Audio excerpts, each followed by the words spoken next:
আন্তর্জাতিক অপরাধ ট্রাইব্যুনালের প্রসিকিউটরের দুর্নীতি নিয়ে চাঞ্চল্যকর তথ্য। আওয়ামী লীগের কারাবন্দী একজন সাবেক রাজনীতিককে জামিনে মুক্তি পাইয়ে দেওয়ার জন্য তার পরিবারের কাছে 1 কোটি টাকা চেয়েছিলেন আন্তর্জাতিক অপরাধ ট্রাইব্যুনালের একজন প্রসিকিউটর।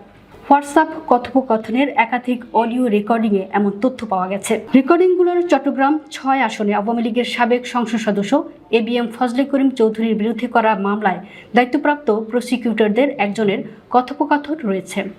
এই প্রসিকিউটরের নাম মোহাম্মদ সাইমুম রেজা তালুকদার। জামিনের বিষয়ে তিনি ABM ফজলে করিম চৌধুরীর পরিবারের সদস্যদের সঙ্গে বিভিন্ন সময় কথা বলেছেন। ফজলে করিম চৌধুরীর বিরুদ্ধে অভিযোগ 2024 সালের জুলাইয়ে চট্টগ্রাম শহরে শিক্ষার্থীদের বৈষম্য বিরোধী আন্দোলনের সময় সংগঠিত হত্যাকাণ্ডের সঙ্গে জড়িত থেকে মানবতাবিরোধী অপরাধ করেছেন তিনি। রেকর্ড করা হোয়াটসঅ্যাপ কলগুলোর একটিতে ফজলে করিম চৌধুরীর পরিবারের এক সদস্যকে আগের একটি আলাপের কথা স্মরণ করিয়ে দিয়ে সাইমুম রেজা তালুকদারকে বলতে শোনা যায়, শেষ পর্যন্ত তিনি যদি ফজলে করিম চৌধুরীকে বের করতে পারেন তখন একটি বেশ ভালো অ্যামাউন্টের বিষয় থাকবে। তিনি বলেন, আমি 1 crore 1 কোটি টাকার কথা বলেছিলাম। 1 কোটি টাকা থেকে সাইমুম রেজা তালুকদার অগ্রিম 10 লাখ টাকা দেওয়ার জন্য বলেন। তিনি বলেন, যদি 10 লাখের মতো অগ্রিম দেওয়া যায় তাহলে খুব ভালো হয় নগদে।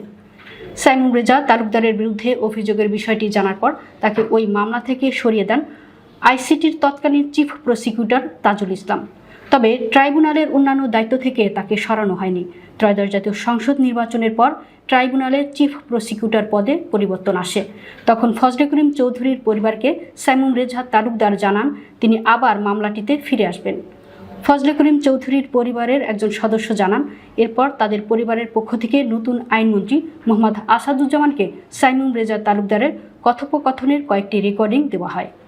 এরপর ফজলে করিম চৌধুরীর পরিবারকে সাইমুম রেজা তালুকদার বলেন যে মন্ত্রী তাকে গ্রেফতারের হুমকি দিয়েছেন। ওই পরিবারের সদস্যরা জানিয়েছেন তারা কখনোই ওই প্রসিকিউটরকে টাকা দেয়নি আর দেওয়ার ইচ্ছাও ছিল না, বরং তারা প্রসিকিউটরের সঙ্গে কথোপকথন চালিয়ে যান। পরিবারের সদস্যদের ভাষ্য, তারা এমনটি করেছেন যাতে তারা দুর্নীতির প্রমাণ সংগ্রহ করতে পারেন। সাইমুম রেজা তালুকদার পেশায় একজন শিক্ষক ছিলেন। তিনি একটি বেসরকারি বিশ্ববিদ্যালয়ে জ্যেষ্ঠ প্রভাষক হিসেবে দায়িত্ব পালন করেছেন। তিনি ঢাকার নাগরিক সমাজে পরিচিত মুখ। ইন্টারনেট গভর্নেন্স ও সিকিউরিটি বিশেষজ্ঞ হলেও ICTতে নিয়োগ পাওয়ার আগে তার মামলা পরিচালনার অভিজ্ঞতা খুব কম ছিল। সাইমুম রেজা তালুকদারের সঙ্গে যোগাযোগ করা হলে তিনি তার বিরুদ্ধে আনা অভিযোগ অস্বীকার করেন। তিনি বলেন এটি সত্য নয়। এই অভিযোগ সম্পর্কে তিনি কিছুই জানেন না বলেও দাবি করেন। তিনি বলেন, এমনকি আমি যদি জামিন পাইয়ে দিতে চাইতামও তবে কোনো এক প্রসিকিউটরের পক্ষে তা সম্ভব নয়। সবকিছু প্রধান প্রসিকিউটরের মাধ্যমে সম্পন্ন হয়। এটি একটি দলগত কাজ।